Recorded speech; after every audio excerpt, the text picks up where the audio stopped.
네, 오늘 본문 말씀을 제가 세 번역으로 한 번 더 읽어드리겠습니다. 젊은이여, 젊을 때에 젊은 날을 즐겨라. 내 마음과 눈이 원하는 길을 따라라. 다만 내가 하는 이 모든 일에 하나님의 심판이 있다는 것만은 알아라. 이렇게 얘기를 하고 있습니다.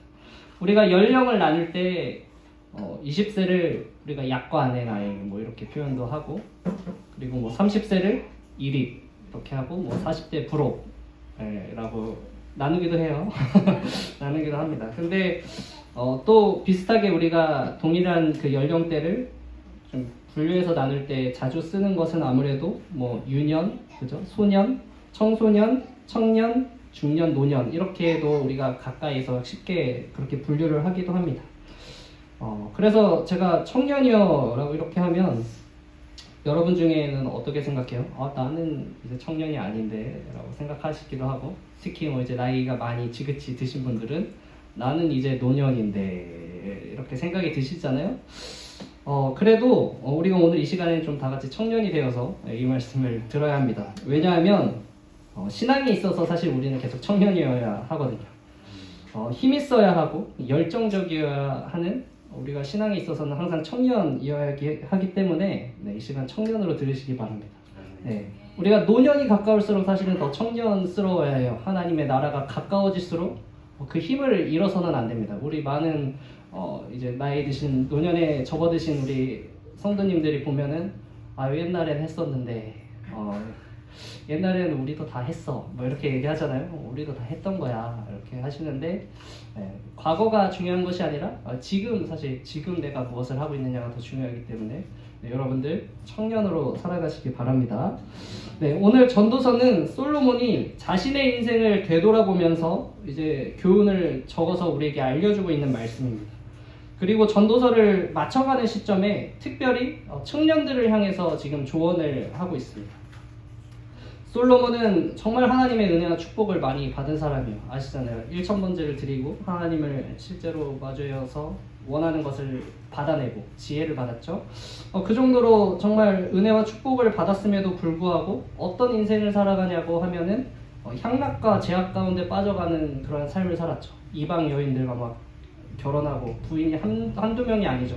뭐 주변 나라 막 공주들 다 데려와가지고 막 그렇게 많은 아내들을 갖고, 또 그 나라 안에서 우상 숭배가 흥왕하게 그 여자를 따라서 이방 왕국 공주들을 따라서 들어온 그 이방 신들을 섬길 수 있도록 이 나라가 묵인을 했죠. 그 정도로 많은 향락과 죄가 가운데 빠졌지만 하나님께 돌아와 지난 날을 지금 회고해 봤을 때 이 솔로몬은 청년의 때가 가장 중요하구나 라는 것을 깨달았기 때문에 이 마지막을 청년들에게 시간을 쓰고 있습니다. 우리 나이 드시는 분들을 다 아실 겁니다. 제 주변에 아주 가까운 사람이 상황적으로 이제 봉사할 수 없는 상황에 빠졌어요. 그럴 때 뭐라고 얘기하냐면, 그럴 때 이렇게 얘기를 했습니다. 청년의 때에 예배하지 않고 봉사하지 않는 사람들을 보면 안타까워 미치겠다 이렇게 얘기를 하더라고요. 청년의 때를 지나고 있는 우리들은 잘 모르지만 우리 자신만 모르죠. 사실 이 시기를 다 거쳐서 지나간 그 모든 사람들은 이 청년의 시기가 얼마나 귀하고 아름다운 시기인지 다 알아요. 아시죠? 우리 나이 드신 분들 표현을 이렇게 해도 될지 모르겠지만 청년의 때를 이미 지나간 사람들은 그 시절이 정말 내 인생에 있어서 정말 귀한 시기였구나 라고 하는 것은 이 솔로몬이 특별히 지혜 있는 사람이라서 깨달은 것이 아니라 이 인생을 노년에 가서 뒤돌아봤을 때 모두가 깨달을 수 있는 부분입니다. 국민 MC로 유명한 그 유재석 씨가 있죠. 그분이 무한도전이라는 프로그램에서 태어나서 가장 후회되는 순간에 있냐는 질문에 대해서 이렇게 대답을 했습니다. 내가 20대 때 멍하게 보냈던 시간이 제일 아깝다. 이처럼 우리가 청년의 때는 가장 많은 것을 할 수 있는 시기이기도 하지만 반대로 가장 많은 후회를 남기는 시기이기도 합니다. 오늘 말씀을 보면 젊은이여, 제가 세 번역으로 말씀드리는데 젊은이여, 젊을 때를, 젊은 날을 즐기라고 말하고 있습니다. 그런데도 사실 너무 많은 청년들이 이 순간을 너무나 즐기지 못하고 살아가고 있습니다.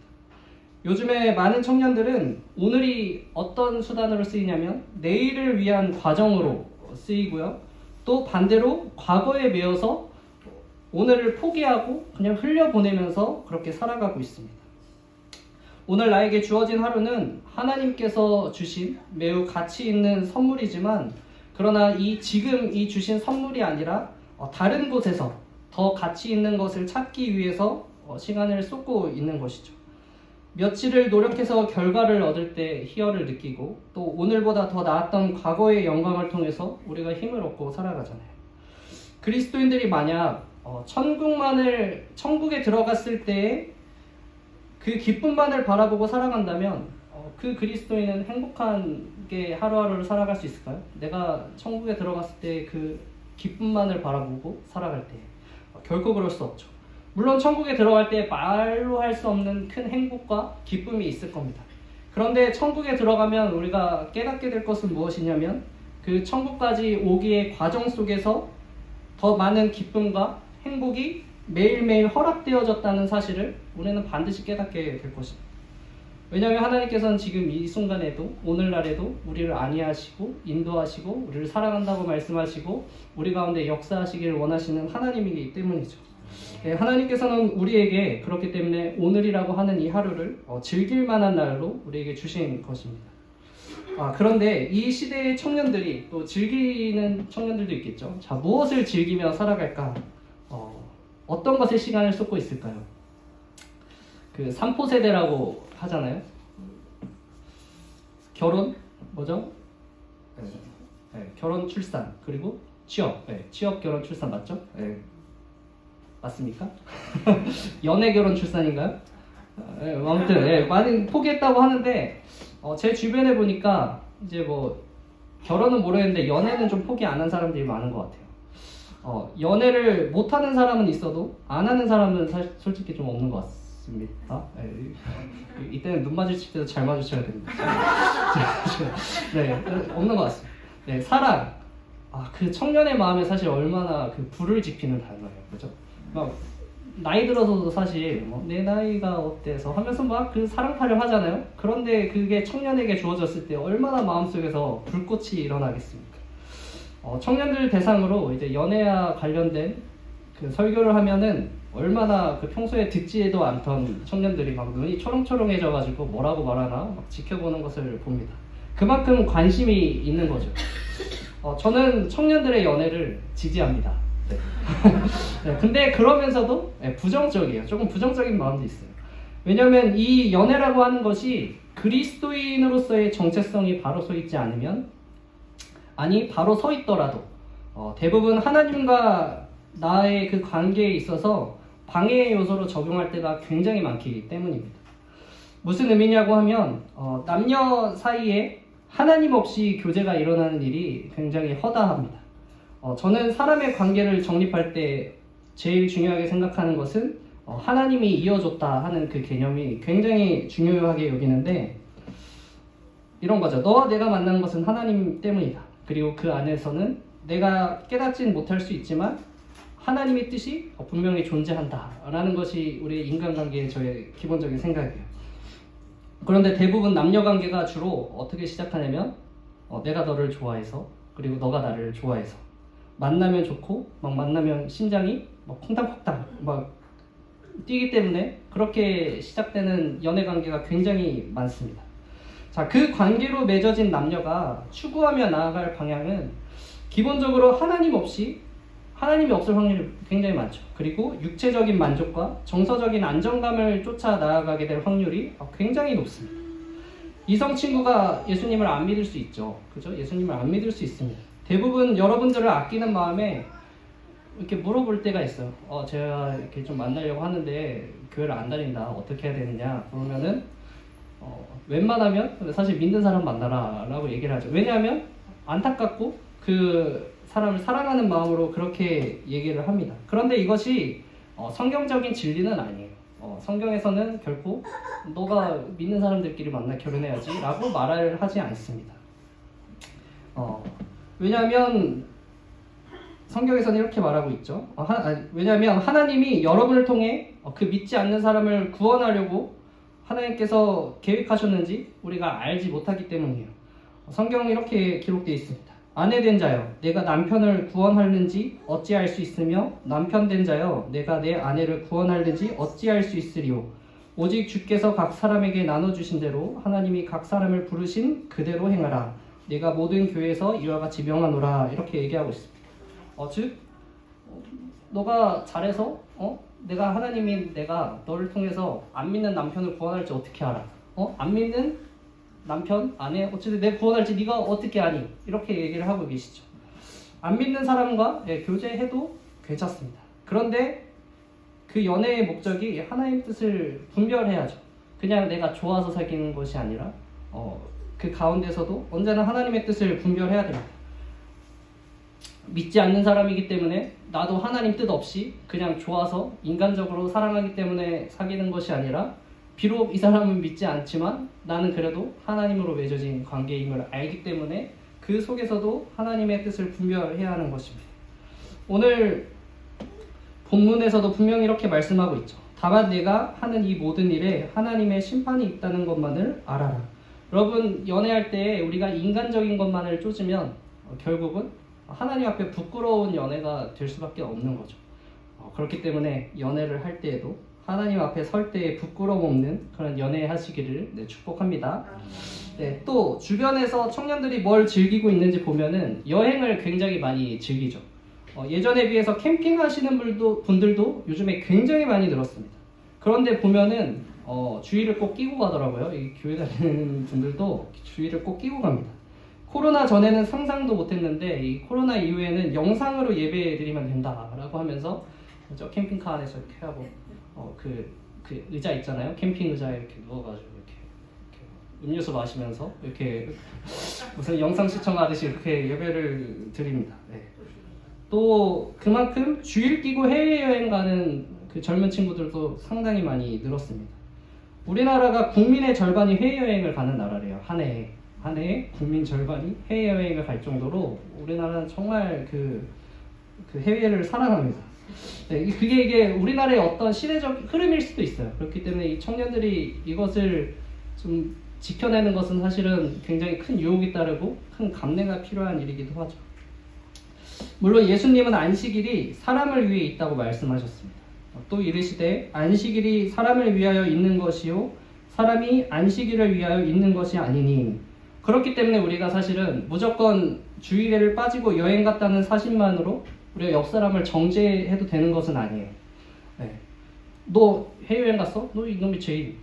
우리가 그렇잖아. 사실 속마음으로 아니 어떻게 주일날 여행 갈 수 있어? 막 이렇게 생각도 하고 저거 나쁜 놈은 저거 교회 제대로 안 다니네. 하나님 저거 분명히 미워하신다. 막 이렇게 우리가 속으로 생각을 하지만 그러나 우리가 사실은 정죄까지는 우리가 해서는 안 돼. 그건 사실 하나님 몫이고 우리는 판단하지 않고 좀 지켜가지고 그래 무슨 일이 있겠지? 잘 갔다 왔니? 이렇게 한번 더 오히려 좀 따뜻한 말을 건네주시기 바랍니다.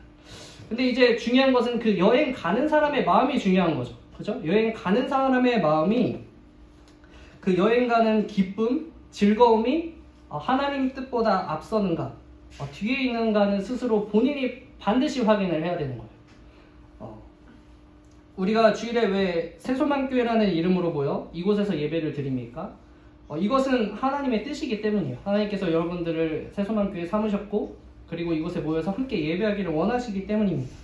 이곳에 우리가 모여 예배드리는 것은 이처럼 하나님의 뜻이죠.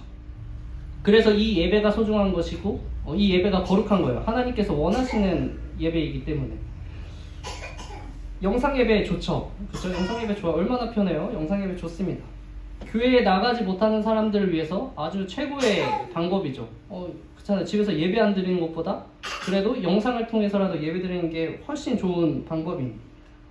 그러나 그것은 대안일 뿐이지 우선순위가 될 수는 없는 거예요. 까닭 없이 영상으로 혹은 까닭을 만들어서 영상으로 예배를 드리는 것을 하나님께서는 결코 기뻐하시지 않습니다. 여행 즐기고 싶으신 거 압니다. 얼마나 설레요. 저도 여행 가면 설렙니다. 내가 맨날 교회만 있는데 나와가지고 바다도 보이고 여기 공기도 시원하고 짠냄새 맡으면 막 심장이 벌렁벌렁하고 들어가고 싶고 그러잖아요. 그런데 그 사람의 관계에도 하나님의 뜻이 있듯이 우리가 보내는 이 시간에도 결국은 하나님의 뜻이 있고 하나님의 마음이 있다는 거죠. 네, 이 시간도 우리가 결국 우리의 설렘을 따라가고 우리의 즐거움을 따라가다 보면 결국 그 심판하시는 하나님 앞에서 우리는 후회할 수밖에 없게 됩니다. 결국 이 시간을 어떻게 쓸 것인가 또한 우리가 하나님 앞에서 분별을 해야 하는 것이죠.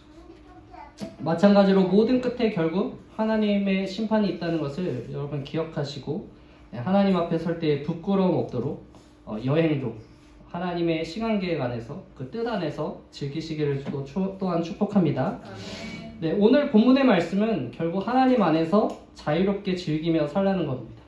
비슷한 말씀으로는 주 안에서 항상 기뻐하라, 다시 말하노니 기뻐하라는 그런 빌립보서의 말씀이 있습니다.